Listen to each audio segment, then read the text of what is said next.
Yes, welcome everyone. Cannabis News. I'm your host, Joe Klare. It's May 16th, 2019. The show, as always, presented by the Marijuana Times. Check us out at marijuanatimes.org. Click that video tab to find the show. Great articles there as well. marijuanatimes.org. Today, talking about the imminent arrival of cannabis lounges and social consumption areas in Las Vegas. Also, state police are ready to crack down on illegal marijuana operations in Michigan, and a study of expecting mothers and cannabis use getting some controversy because, of course, it does. We'll talk about all that coming up. But first, of course, Cannabis News is brought to you by Natureside, nature-side.com, and they're organic, all-natural pesticides. Make sure you're not using banned pesticides. You're growing safe and poison-free. You're regulatory compliant in the state that you're growing in. All these things can be accomplished with Natureside, nature-side.com, a proud sponsor of Cannabis News. Go check them out because they are awesome. First story by Julia Granowitz at marijuanatimes.org. If you have not heard yet, cannabis lounges are almost a reality in Las Vegas. Just this month, Las Vegas City Council voted to allow existing dispensaries to apply for permits to open consumption lounges. They could offer food and live entertainment. Passing of the ordinance answers a huge question that everyone had, said Armin Yemenijan, CEO of Essence Cannabis Dispensaries, which is if all these people are coming to town, where do they consume? Of course, all these people coming to town, Las Vegas, massive tourist attraction. Not a lot of hotels allow cannabis use. You can't smoke in public. So it's a problem that is remedied, of course, by dispensaries allowing some use. One of the biggest problems in the world of legal adult use cannabis is the lack of places for people to consume their legally purchased bud.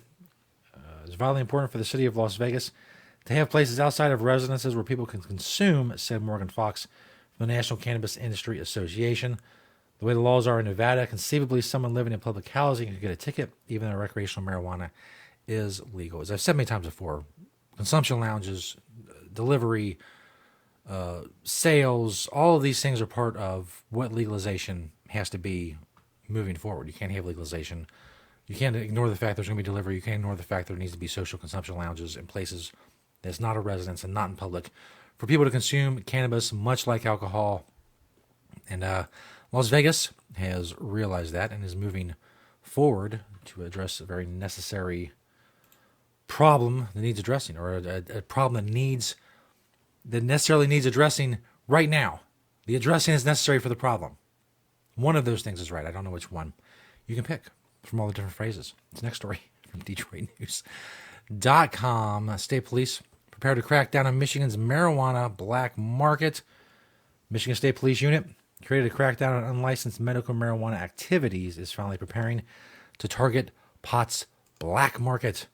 The Marijuana and Tobacco Investigation Section spent roughly its first full year of existence enforcing the tobacco tax and conducting background checks on applicants applying for a state medical marijuana facility license. Now the 40 detectives and civilian analysts across the state will begin addressing illegal marijuana operations while continuing to aid the Marijuana Regulatory Agency in the licensing process. They have a problem with the quote-unquote gifting economy in Michigan. Also, apparently, there's only one approved delivery service, but Weedmaps lists over 200 ways you can have marijuana delivered in Michigan. Of course, the established, the people who pay the massive licensing fees, all that, the established legal operations want the state and law enforcement to crack down on those that haven't gone through that process and who are in direct competition with those businesses that did go through the process. From unlicensed facilities to gifted marijuana to unsanctioned home deliveries, the state police has its work cut out for it as the growing regulated market gains firmer footing in the shifting industry. It's a little more sophisticated black market now that holds itself out as legitimate business. So that's according to Detective First Lieutenant Chris Hawkins, who's commander of the section that will be going after the illegal black market in Michigan. If they're listening to Weedmaps, they should be pretty easy to find. I mean, they're not going after dealers. They're going after a lot of unlicensed businesses. They're operating as licensed businesses, so they'll be easier to find than just some guy, selling weed out of his basement or whatever. This last story from Forbes.com. Cannabis study of expecting mothers causes social media controversy. A new study taking place at the University of Washington School of Medicine entitled Moms Plus Marijuana seeks area participants to examine the effects of, quote, prenatal marijuana use on infant development, end quote. The study aims to determine whether or not using cannabis to alleviate morning sickness is damaging to babies. The Twitterverse cannot debate the study's moral and scientific potentials, I guess is what that was supposed to say. The tweet in here is from Alex Berenson. We talked about him quite a bit, and so I'm not going to go, into it completely. But he says, "Hey, moms marijuana. As you offer to pay expectant mothers to use cannabis, will you be informing them of the research finding in JAMA Psych showing that prenatal maternal cannabis use is linked to psychotic symptoms in kids? Asking for a friend from Tuskegee. The utter crassness of comparing such participants to the victims of the Tuskegee syphilis experiments aside," the Forbes writer goes on, "Twitter users immediately began projecting their polarizing thoughts on the matter. And the credulous Twitter user was up in arms about the possibility of pregnant women being asked to use cannabis, while another user subtly pointed out that the study was seeking pregnant participants who use cannabis rather than volunteers to use cannabis. Of course, someone suggested if pregnant women are going to use cannabis anyway, why not study the effects? I can't help but wonder where the outrage is over the fact that doctors will prescribe opioid medications to pregnant mothers right up until the kid shoots out, pretty much. No outrage. But here's this piece of garbage, Alex Berenson, comparing cannabis-using mothers who already use cannabis and becoming part of a study to the Tuskegee experiments. Well, there's no other way to put someone like Alex Berenson. He's a piece of human garbage. And I know people out there say, well, you shouldn't name call and debate. No, it's not a debate. People like Alex Berenson want people like me to go to jail. That's not a debate. Okay?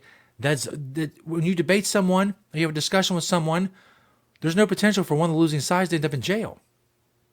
So yeah, he's a piece of garbage. I don't need to debate Alex Berenson. The very people he cites say, the research he cites, they've said, hey, you're wrong. You're mischaracterizing what we've said.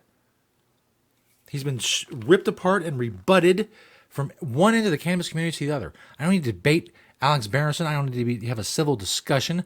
I will call him what he is, a piece of garbage. If people don't like that, it's too bad. It's the internet. There's plenty of outlets for you to whine. You can whine in the comments. You can whine on Twitter.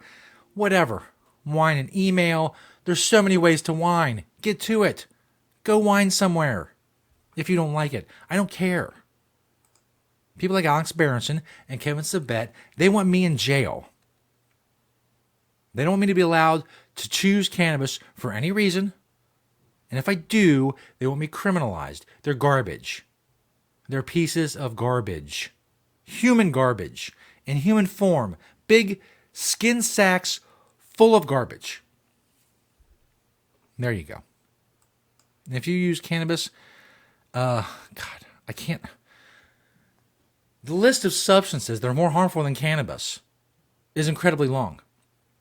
And yet, mothers use them all the time without anyone batting an eye. No one bats an eye if a mother's prescribed Percocets in her 9th month of pregnancy. No one cares. But if mothers who already use cannabis, they're in a study, well, that's awful. That's awful. No, it's not. It's fine. Piece of garbage. Thanks, everybody.